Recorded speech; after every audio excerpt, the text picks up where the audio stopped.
Misteryoso Movie Recap. Sa unang eksena ng pelikula, ipinakikilala si Oh Dae-soo na nakahawak sa isang lalaki sa pamamagitan ng kanyang kurbata sa taas ng isang gusali. Hawak niya ang buhay ng lalaki, sinabi ni Dae-soo na gusto niyang magkwento. Kaya tinanong ng lalaki ang kanyang pangalan, ang eksena ay bumalik sa 15 taon na ang nakararaan. Lasing na lasing at wala sa sarili si Dae-soo. Siya ay nasa himpilan ng pulisya dahil sa masamang ugali at pananakit sa kasintahan ng iba. Sinubukan niyang umihi sa waiting area at pinigilan siya ng mga opisyal. Gayunpaman, patuloy siyang nagdudulot ng mga problema. Iginiit ni Dae-soo na papunta siya sa ika-4 na kaarawan ng kanyang anak na babae. Ipinakita pa niya sa kanila ang isang cute na bag na may pakpak na binili niya para sa kanyang anak. Ang mga opisyal ay medyo naniniwala sa kanyang kwento ngunit nagpasya pa rin na ikulong siya sa likod ng mga rehas. Sa kabutihang palad, ang kaibigan ni Dae-soo na si Joo-hwan ay dumating sa presinto at nakumbinsi ang mga opisyal na palayain siya. Pumunta ang dalawa sa isang phone booth. Pagkatapos ay nakipag-usap si Dae-soo sa kanyang anak, sumali si Joo-hwan sa tawag. Gayunpaman, habang nakatalikod na nakikipag-usap siya, matapos ang tawag, si Dae-soo ay biglang nawala. Sa susunod na eksena, nalaman natin na si Dae-soo ay kinidnap. Siya ay ikinulong sa isang silid ng hotel kung saan ang kanyang pagkain ay inihahatid sa pamamagitan ng isang trapdoor. Kadalasan, binibigyan siya ng dumplings na may kakaibang lasa. Sinisikap ni Dae-soo ang kanyang makakaya upang malaman ng tungkol sa kanyang pagkakabihag, ang kanyang mga intensyon, kung nasaan siya, at kung gaano katagal siya makukulong. Ngunit sa kasamaang palad, wala siyang mahanap na sagot. Humahaba na ang kanyang buhok, siya ay nawala ng malay. At ang mga nanghuli sa kanya ay kumukuha ng kanyang sample ng dugo at kinukuha rin ang kanyang mga fingerprint. Isang araw, nalaman ni Dae-soo mula sa telebisyon na ang kanyang asawa ay pinatay at siya ang pangunahing sospek mula nang matagpuan ng pulisya ang kanyang mga fingerprint at dugo sa pinangyarihan ng krimen. Pagkatapos ay napagtanto niya na ang mga dumakip sa kanya ay iniipit siya bilang isang mamamatay tao na nagtatago. Nang maglaon, nag-hallucinate si Dae-soo at sinasaktan ang sarili. Unti-unti na siyang nababaliw dahil ilang buwan na siyang hindi nakikipag-ugnayan sa sinuman. Upang panatilihing abala ang kanyang sarili, madalas siyang nagsusulat ng isang journal tungkol sa kalupitan na ipinakita sa kanya ng mga kidnapper. Sa paglipas ng mga taon, pinapanood ni Dae-soo ang mga kaganapan sa kanyang telebisyon tulad ng pag-atake sa World Trade Center, mga pagbabago sa pagkapangulo, at iba pa.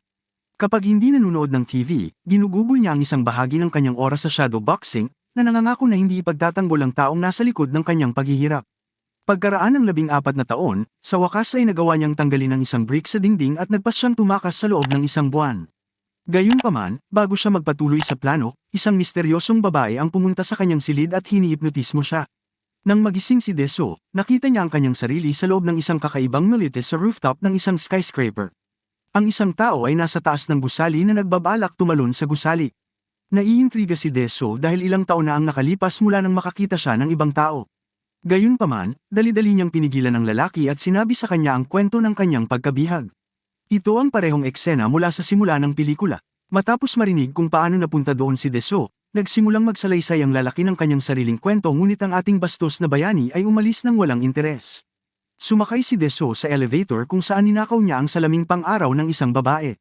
Pagkatapos, nagpasya siyang subukan ang kanyang kakayahan sa pakikipaglaban.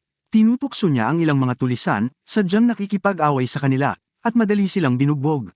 Maya-maya, may lumapit sa kanya na estranghero at iniabot ang wallet at telepono. Sinabi niya kay Dae-soo ng maaga na wala talaga siyang alam kaya huwag niya aksayahin ang oras niya sa kanya. Naniwala si Dae-soo sa kanya at pumunta sa isang sushi restaurant kung saan nakilala niya ang isang dalagang chef na si Mi-do. Habang nag-uusap ang dalawa, bigla siyang nakatanggap ng tawag sa telepono mula sa lalaking yon. Ang lalaki tumawag ay nagbigay ng clue kung bakit siya binihag. Sinabi niya na maaaring makuha ni Dae-soo ang mga sagot kung babalikan niya ang mga alaala nung siya ay nasa paaralan. Nang maglaon, nahimatay si Dae-soo matapos kumain ng isang buhay na pugita.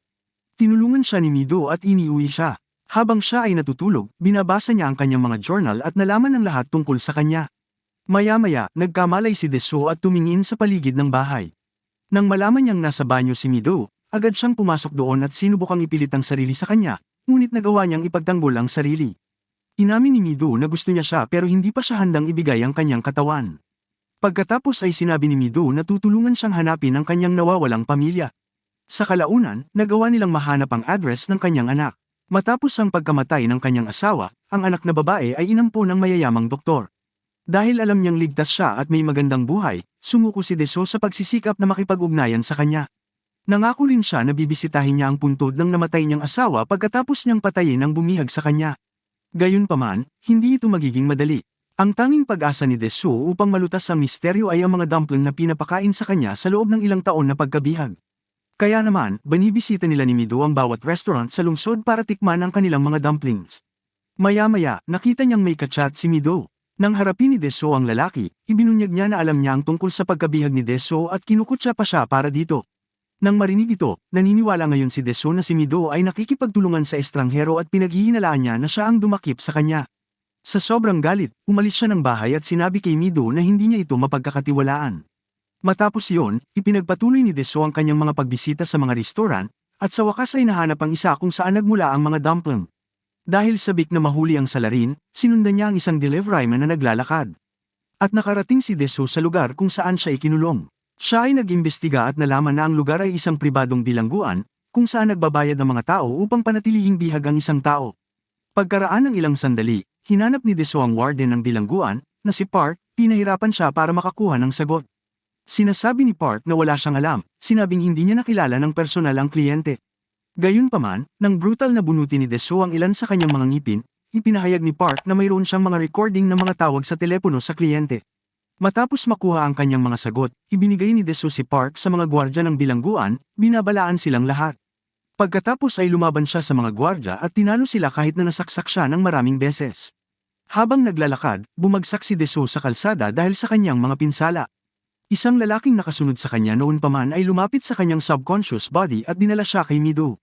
Di nagtagal, nagising si Deso at nakita ang kanyang sarili na nakabalot ng mga benda at si Mido ay natutulog malapit sa kanya. Pagkatapos, pinakinggan niya ang audio recording na nakuha niya mula kay Park ngunit wala silang ibinunyag maliban sa isang taong humihiling na bihagin si Deso. Maya-maya, hinanap niya ang kanyang kaibigan sa paaralan na si Juhoan at pinapakinggan niya ang audio. Ngunit gaya ng inaasahan, hindi nakikilala ng lalaki ang boses. Dahil dito bumalik na siya sa square one. Gayunpaman, hindi pa rin siya sumuko. Pagkatapos mag-brainstorming ng ilang ideya, sinimulan niyang hanapin ang lalaking kausap ni Mido, na nakakaalam ng kanyang pagkabihag. Nalaman nila na ang kanyang pangalan ay Evergreen at madaling nahanap ang kanyang hideout. Si Evergreen pala ay isang mayamang tao na hinahamon si Deso na alamin ang bumihag sa kanya at ang dahilan ng kanyang pagkabihag sa loob ng 5 araw. Sinabi niya na kung manalo si Deso, masaya niyang wawakasan ang kanyang sarili, ngunit kung mabigo siya, papatayin si Mido. Nangako rin siyang papatayin ang bawat babaeng mamahalin ni Deso sa buong buhay niya kung sakaling matalo siya sa hamon. Tinangka ni Deso na tanggihan ang hamon ni Evergreen at sa halip na tanggapin ang kanyang hamon. Binalak na patayin ni Deso ang lalaki ngunit si Evergreen ay nagbabanta na gagawin ang hindi dapat gawin sa pamamagitan ng pag-off sa pacemaker ng kanyang puso. Kung mawawala si Evergreen, hindi na kailanman mahahanap ni Deso ang mga sagot. Kaya atubili niyang tinanggap ang hamon. Pagkatapos ng engkwentro, pumunta si Deso sa bahay ni Mido at nakita siyang pinahihirapan ni Park at ng kanyang mga tauhan. Nandito si Park para gumanti kay Deso sa pagbunot ng kanyang mga ngipin. Hinawakan nila si Deso at bubunutin na sana ang kanyang mga ngipin ngunit sa sandaling yun, dumating doon ang kanang kamay ni Evergreen na may dalang attaché case na puno ng pera na inihandog niya kay Park. Ang lalaki ay labis na nasisiyahan sa kasalukuyan, kaya tinutusan niya ang kanyang mga tauhan na umalis sa lugar. Habang naglalakad sila palayo, galit na nagbanta si Deso na puputulan ang kamay ni Park bilang paghihiganti. Sa sumunod na eksena, makikita natin ang dalawa na bumabiyahe sakay ng kotse. Sinabi ni Mido na natatakot siyang mapatay sa kamay ni Evergreen ngunit tiniyak ni Deso na magiging okay siya. Sa sandaling ito, malalaman natin na ang kanilang buong pag-uusap ay naririnig ni Evergreen sa pamamagitan ng isang tracing bug na nakatanim sa katawan ni Deso. Sa ganitong paraan, nakukuha niya ang kanilang real-time na lokasyon at maaaring makinig sa lahat ng kanilang sinasabi. Noong gabing yon, nagpainit na muna sina Deso at Mido ng oras na yon. Nang matapos na sila, sarkastikong sinabi ni Deso na nagpapasalamat siya sa kanyang oras sa bilangguan dahil hindi niya nakilala si Mido dahil kung hindi. Nang maglaon, pinatulog silang dalawa ni Evergreen sa pamamagitan ng pagpapakawala ng gas sa loob ng silid na kanilang kinaroroonan. Pagkatapos ay pumasok siya sa silid at nag-iwan ng isang kahon ng regalo sa isang mesa. Nang magising si Deso at tingnan ang kahon, nakakabigla niyang nakita ang kamay ni Park sa loob nito. Pinaalam ni Evergreen na alam niya ang mga kilos at sinasabi niya tulad ng gusto niyang putulin ang kamay ni Park at pati na rin ang kanilang lokasyon sa kasalukuyan ay napagtanto ni Deso na siya ay nakabag. Siya ay galit na sinuri ang kanyang buong katawan at natagpuan ang isa sa kanyang sapatos na pinatanggal niya sa tulong ng isang technician. Kasunod nito, pumunta ang dalawa sa isang internet cafe para maghanap pa tungkol kay Evergreen. Nakakagulat, nalaman nila na sina Deso at Evergreen ay pumasok sa parehong paaralan bago lumipat si Deso. Nahanap din nila ang kanyang tunay na pangalan na Woo Jin. Pagkatapos ay tinawagan ni Deso ang kanyang kaibigan na si Juhoan, na nag-aral din sa parehong paaralan. Ibinunyag ng kaibigan na ang kapatid ni Woojin ay si Yoon Jin So na winakasan ng sariling buhay matapos ang paglipat ni Deso. Sinasabi niya na siya ay natutulog sa bawat lalaki sa paaralan. Si Woojin ay nakikinig sa kanilang pag-uusap mula sa kabilang silid, galit na marinig ang pag-uusap nila tungkol sa kanyang yumaong na kapatid na babae. Sa sobrang galit, pinuntahan at binugbog niya si Juhoan hanggang sa mamatay. Pagkatapos ay tinawagan ni Woojin si Deso at sinisisi siya sa pagkamatay ng kanyang kapatid. Pagkatapos ng tawag, si Deso ay nilapitan ni Park na gustong makipaglaban kay Woojin para sa pagputol ng kanyang kamay. Kaya tinanggap ni Deso ang kanyang alok at hiniling sa kanya na panatilihing ligtas si Mido hanggang sa siya ay bumalik. Pagkatapos ay binisita niya ang isa sa mga dati niyang kaeskwela sa isang beauty parlor.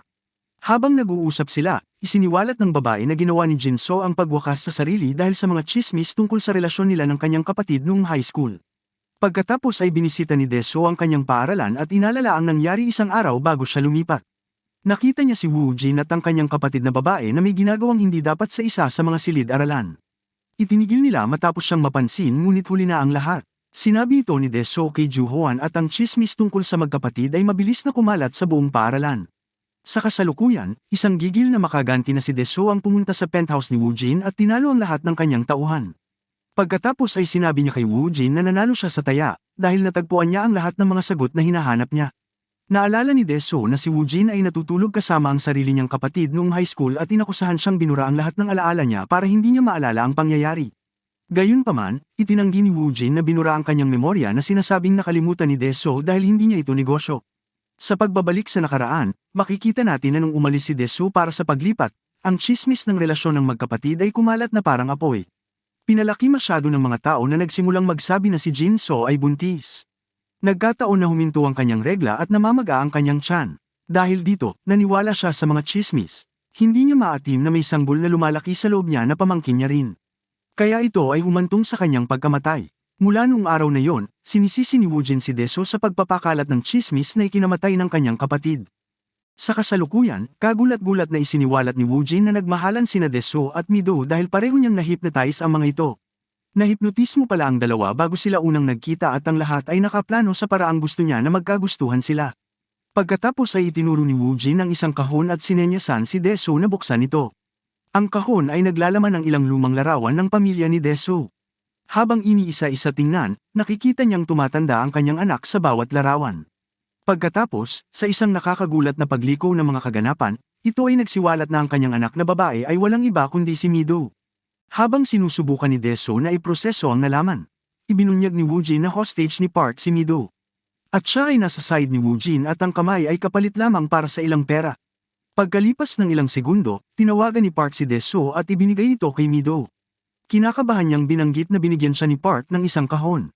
Alam ni Deso na ang kahon ay naglalaman ng mga larawan ng pamilya, kaya desperado siya na huwag itong buksan. Pagkatapos ay nakiusap siya kay Woojin na huwag ipaalam kay Mido ang totoo dahil wala siyang kasalanan. Inaamin niya ang kanyang mga kasalanan at pinutol pa ang kanyang dila bilang pagsisisi. Naaawa, at tinawagan ni Woojin si Park at inutusan siyang panatilihing nakasara ang kahon. Pumasok siya sa loob ng elevator, inaalala ang mga huling sandali kasama ang kanyang kapatid. Na sinusubukan niyang iligtas ang kanyang kapatid na babae hanggang sa huli bago ito mawala. Bumalik sa kasalukuyan, ginawa niya ang hindi dapat gawin, dahil nakapaghiganti na kay Deso. Sa huling eksena, si Deso ay kasama ng isang hypnotist. Siya ay hinihipnotismo upang makalimutan ang katotohanan tungkol sa kanyang anak na babae. Natapos ang pelikula nang magiliw siyang niyakap ni Mido, at ang mag-ama ay masayang namuhay bilang mag-asawa. Marami pong salamat, sana ay nagustuhan niyo ang video na ito. Suportahan niyo sana ang aking channel, sa pamamagitan ng pag-subscribe at like. Salamat po, hanggang sa muli.